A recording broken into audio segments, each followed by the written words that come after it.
Кешіккен арман. Терезеге телміріп ойланып жатқан Қанатты ауруханадағы есіктің ашылғаны селк еткізді. Келген Медбике қыз екен. Екпенің уақыты болыпты, өзі сондай жайдары қыз. Келіп жағдайын сұрап дұрысталдың ба? Жағдайың қалай? Ұйқың тыныш па деп жатыр. Үйден гөрі аурухана тыныш болып тұр. Ең болмағанда мұнда жалғыз емеспін дейді Қанат жымия қарап. Қанат үйде жалғыз ұлы еді. Анасы екеуі ғана тұратын. Әкесі Қанат кішкентай кезінде өмірден өткен. Анасы ұлым деп бар тапқанын жиып, ешкімнен кем қылмай өсірді. Жалғыз ұлдың айтқанын істеп бар жағдайын жасап отырғанға ма Қанат ерке болып өсті. Үйдің шаруасымен жұмысы жоқ.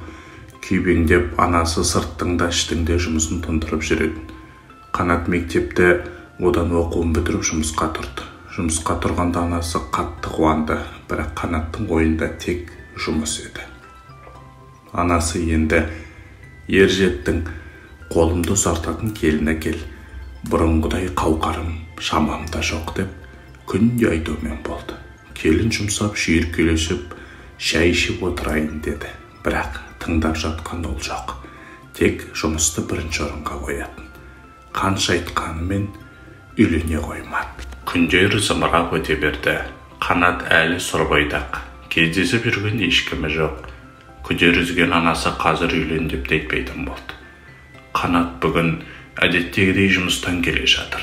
Үйіне жақындағаны сол еді, үйінде топырлаған адам толып жүр. Не болды деп ойлаған Қанат жанұшыра жүгіріп кірді.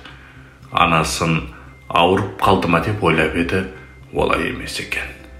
Анасы ұлын күтпестен мәңгілік сапарға аттанып кетіпті. Анасынан бір күнде айырылып қаламын деген ой мүлдем келмеген еді.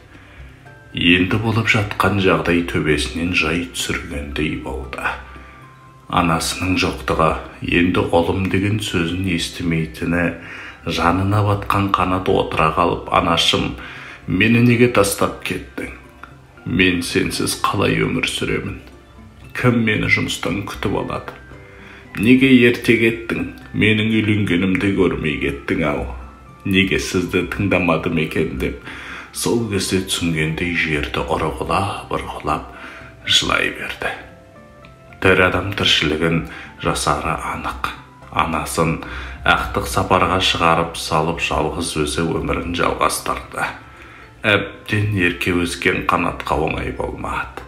Жалғыз өзі елегізіп үйге кіргісі келмейтін. Үйдің ішінде анасы жүргендей көз алдына елестей беретін. Тамақ ішіп отырса да анасын көргендей болады. Кейде дауысын еститін жағдайға жетті. Екеуі сөйлесіп отыратындай болды. Күндер өте берді.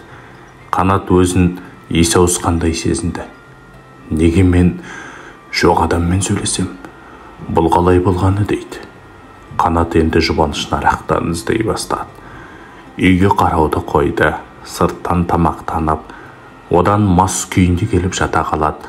Ластанған ыдыстар, қатып шашылған заттар, желінген нан қалдықтары, ішкен арақтың бөтелкелері шашылып жатты.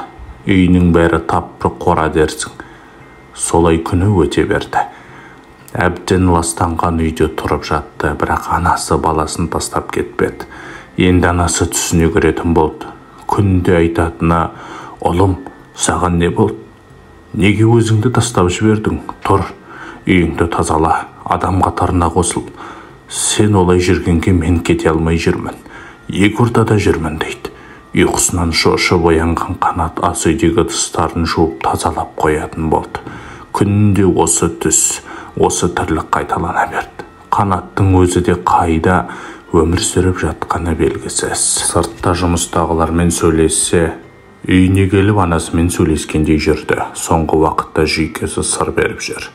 Бүгінде жұмыстан кішкене ішіп келгені бар еді. Анасының неге ішесің деген сөзі құлағына келді. Қанат ашуланып, кет, сіз өлген адамсыз. Маған тыныштық беріңіз, сөйлемеңіз маған дейді. Оны менде қойған жоқ дауыс. Ішпесеңші, адам бол, үйлен балам. Сені уайым қалып мен кете алмаймын, әлі жүрмін дейді. Жоқ, сөйлемеңіз маған, мен жынды емеспін деп заттарды жан-жағына лақтыра берді. Дауыс қайдан шықса сол жаққа барлық заттарды лақтыра берді.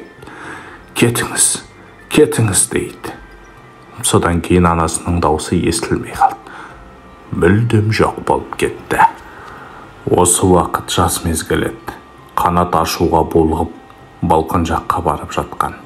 Кенет ұйықтап кетіпті. Түсіне тағы анасы кірді. Ұлым, аман бол, жақсы бол, мен кетіп барамын деп қолынан қимай ұстап тұр. Мен кетіп барамын деп қолын ұлының қолынан әрең үзіп кетті. Қанатта түсінен шошып оянып кетті. Тұра сала түс екенін білді. Анашымның менімен қоштасқаны екен ғой деп ойлады. Қолы балконнан түсіп жатыр екен. Қолын алмақшы болғаны сол. Анасының ұстаған қолы істемей жансызданып қалыпты. Содан бері ауруханада ем қабылдап жатыр. Мына Медбике қыз өзіне жақсы қарап жүр. Қанат толықтай жазылмады, бірақ қолына кішкене жан кіргендей болды. Енді үйіне шығуы керек, бірақ жалғыз өзі баруға жүрексініп отыр. Осында жатып Медбике қызбен тіл табысып кеткен еді. Екеуі достары да болып алған. Қанаттың барлық жағдайынан хабардар Медбике қыз Қанатты жалғыз жібергісі келмеді. Қайтадан сол жағдайға түсіргісі келмеді. Жаны жабырқап жүрген Қанатпен бірге ілесіп үйіне бұл да барды. Басында қарайласып жүрген кейін екеуінің достығы махаббат қоласты. Қазір Қанат жалғыз емес, қасында келіншегі бар. Келіншегінің аяғы ауыр. Бұрынғы қорқыныштың бәрін ұмытқан. Қанатта тек бір өкініш, көзі тірісінде анасының арманын орындай алмағаны, анасының неше жылға арманы енді орындалып отыр. Кеште болса бәрі жақсы болғанына шүкір. Мүмкін анасының жаны жай тапқан шығар. Ал сіз қалай ойлайсыз?